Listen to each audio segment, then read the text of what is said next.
Hi everybody. So we've been looking at The Great Escape. You've had a little bit of a look at music, at film shots and all the things that make up a movie, and the things that a composer has to choose in order for us to make meaning. Now, one of the things about The Great Escape that is really important is actually the theme song. We've had a little bit of a look at it already, but as a way into Chicken Run, I thought we'd have another look at how important the music is and how much it gets used elsewhere. Okay, so a bit of background. The Great Escape is such a well-known and well-loved film that today many other composers use elements of it to give their own text new meaning.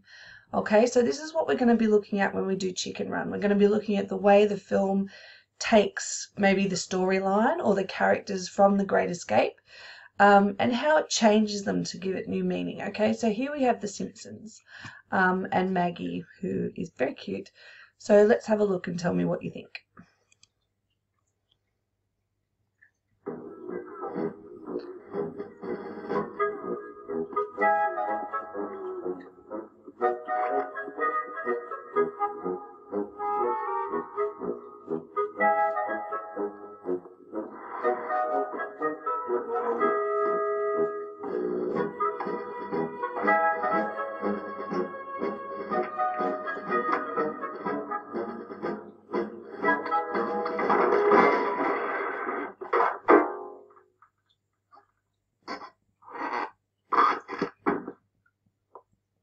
Don't like to nap, eh?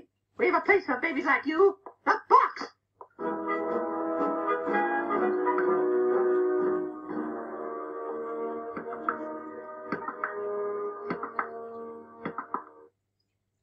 Okay, so just from that clip you can see how Maggie is, trying to escape.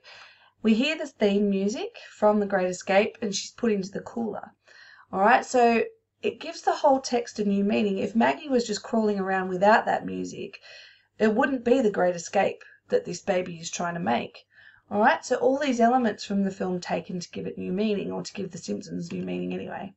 So let's have a look if I can get this working. Alright, here's an Australian one which also uses the theme song. See what you think. It's an ad for Macca's. Lorraine? Harry? Bill? Same old thing. Here you go, Hilda.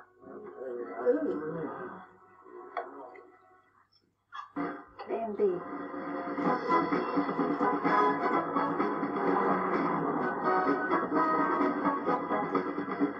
Everything all right, Hilda?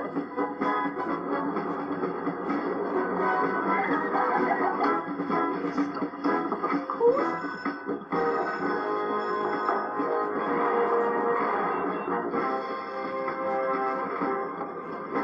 Hi, welcome to McDonald's. May I take your order? 12 Big Macs, 7 quarter-pounders, 12 Big Macs and 7 quarter-pounders. 13. 13. Oh, no. No. 14 large fries. Right. Right. Hurry up, Hilda. Don't get any younger, you know. Okay, so there we have it again, the music. We've got those older people who probably would have been about the same age as most of the escapees when that ad was made.